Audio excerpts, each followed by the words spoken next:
What's up, guys? Nick Rapazzi here. Welcome to the NR Motorsports YouTube channel, and sorry for the video if it's looking a little off. I'm filming this on my iPhone because none of my batteries on my GoPro were charged. Guess I haven't been filming videos, so I haven't had anything ready. But today we are servicing the F350. I want to show you a bunch of things that I got, just basically upgrades and things that I normally do on the second or third oil change.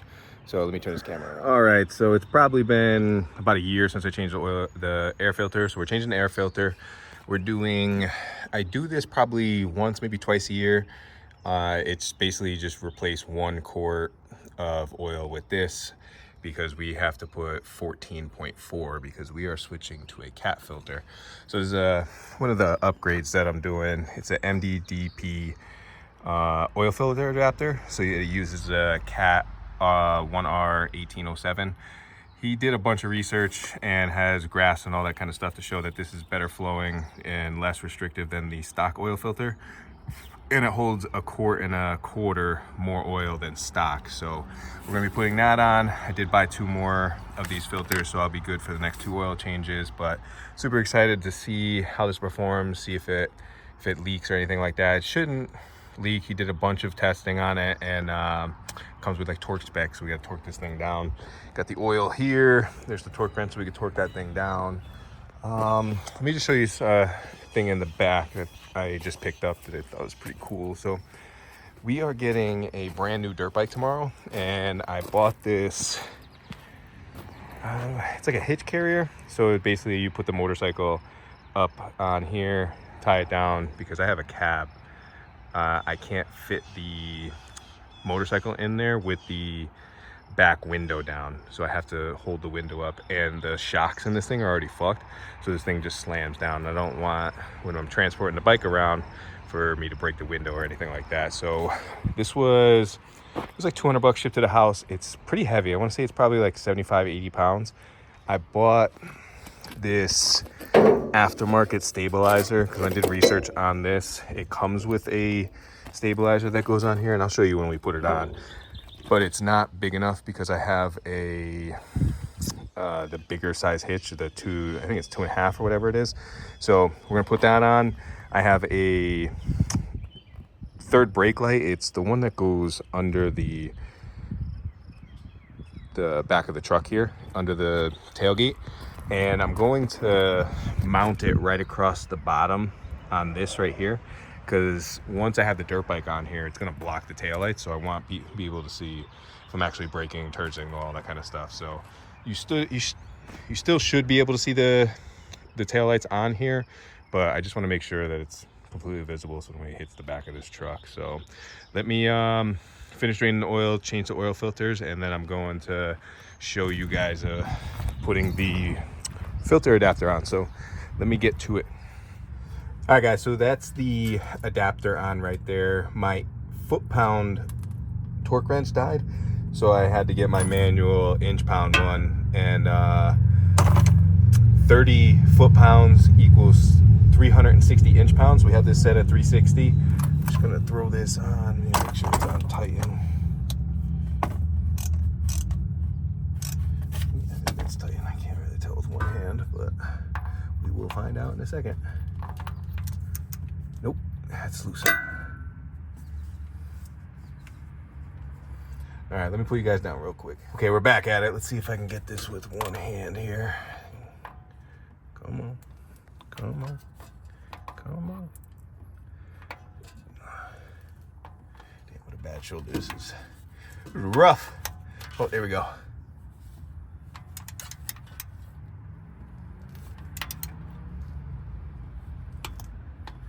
All right, so that clicked. All right, that seems good there.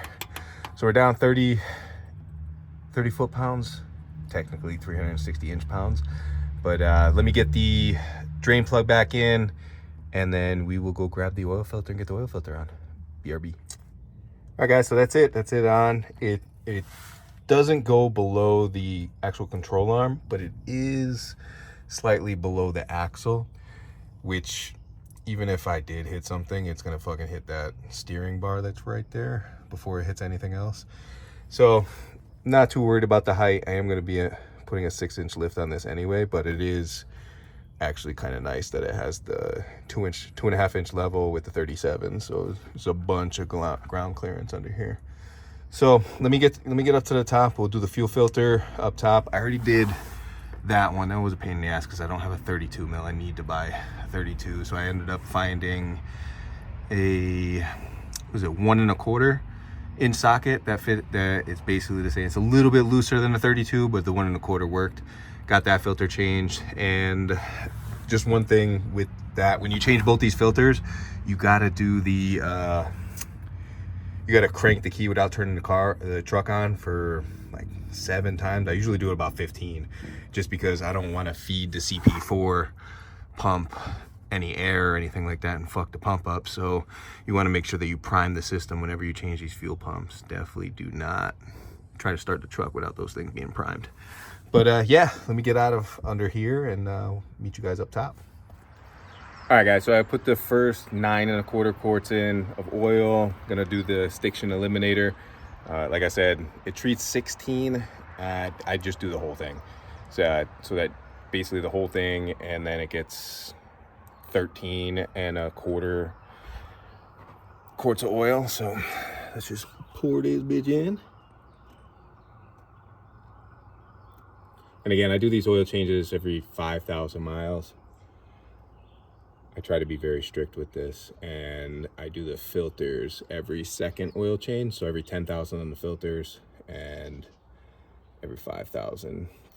Sometimes I do it earlier than 3 to 5, but these last two have been right at 5,000. So got that in. Let me get the rest of the oil, and then I'm gonna get this filter on real quick before it gets too dark. And then I gotta get the back set up. So let me get this shit done, and check in with you guys when we get the back set up so we can get that brake light and the stabilizer thing on. And then I want to show you guys the progress on this, because once this gets finished, we're going to get a new C7Z06. So I want to go show you guys all the stuff we did to this so far. All right, guys, so we're all done with the service, fuel filters, all that shit. I was trying to get the Easy Link on to see if I can see what codes were going on, because I still have like BCM codes and codes for the TPMS sensors going on. So I wanted to see if I could do that, but the Easy Link's not working for some reason. So we're moving on to the back. So we got this is the claw system for the underneath. So this is gonna be the first thing that we'll do, and we'll make sure that we get this light on too, so we can hook up the reverse and all that stuff. So let me get down here, see what bolts and shit we need, and we'll get this locked down. All right, so you can see this is here. This is the bigger size one. I gotta get the smaller one. I got it because I wanted the plate to be bigger, but it actually doesn't need to be this massive. This is kind of overkill for what I'm looking for. But once we tighten these two nuts up right here, it's gonna suck this thing up and make this not move like at all. So let me get a 19. Time the gunner ready. Let's zap these on. Do them slow, do one each side.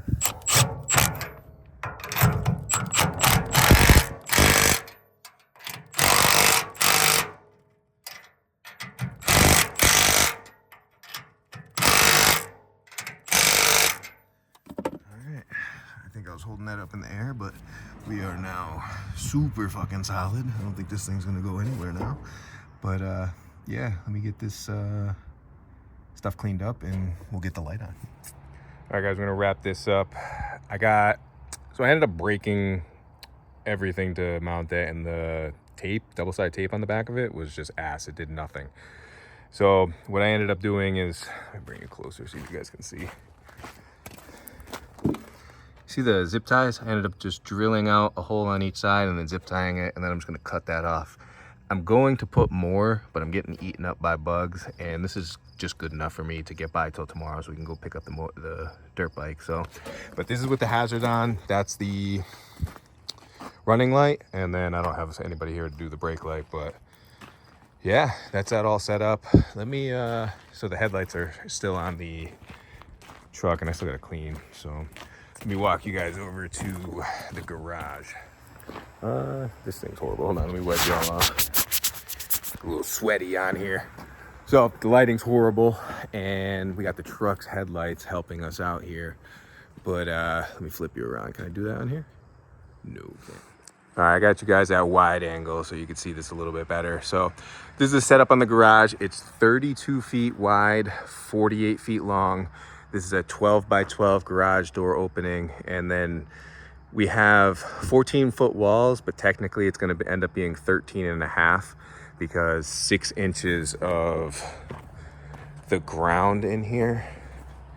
It's got a little bit of light in here. Let me show you the edge. So, oh, Siri's talking to us. So this edge right here, so from that bottom of this board to the top is 6 feet, and our concrete floor is gonna go, or 14 feet. And this is a 2x6, so we're just gonna go just under this, and we're gonna get 6 inches of concrete, and the concrete's gonna come right to level with here. So technically, on the inside, it's gonna be 13 and a half foot walls, 14 on the outside.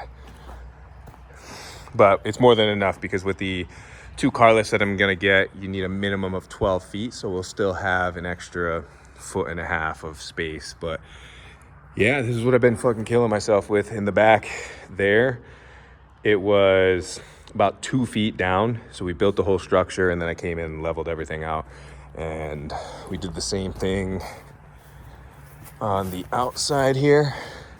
So it's all level straight down because it was the regular ground came probably like 3 inches under here, but then as it graded down, it's almost 2 feet lower down there, 2.5 feet. So I had 6 triaxles of 3/4 stone and rock and dirt. It's called a 3/4 process, so it's got dirt mixed in. So it's basically a 50-50 3/4 stone and dirt. I got to tamp all this down. I got to go rent one, and I actually gotta get more dirt in here and level this out better with the John Deere. I just ran out of time and had to get stuff done on the truck. But yeah, when it's daylight, I'll do a full update next weekend. I have a weekend off, so my brother's gonna come up, and we're gonna finish all the trim on the side, finish this trim up here, get the soffit so we can have a vented attic up there, and keep making progress. I'm looking timeline wise, finishing almost everything but insulation and electrical. Probably the end of June is the goal. Have the concrete set, all the inside ready, get it ready for electrical, get the doors, windows, and all that kind of stuff in. So, and then once we get this done, we're gonna be on the hunt for a C7. Z06 3LZ. I'm trying to find a Z07 package if I can, but it's not really a big deal if I don't.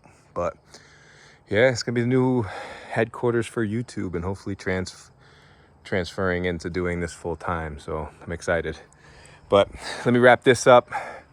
Hope you guys are excited about that, and I'll end up checking in with you guys tomorrow when I pick up the dirt bike, and I'll just do a full review on that and what we're gonna do with that and the big ass trip that's coming up. I'm gonna actually try and use the GoPros for what they're actually used for, and get some dirt bike content for you guys, because super excited to be off-roading again. But hope you guys enjoyed this video, even though it was filmed on a iPhone and I'm looking in the wrong direction. But either way, thank you for tuning in. If you got any questions, throw them in the comment section below. Hit that subscribe button, the like button, and a lot of big things will be coming this upcoming year. So hope you guys are excited too.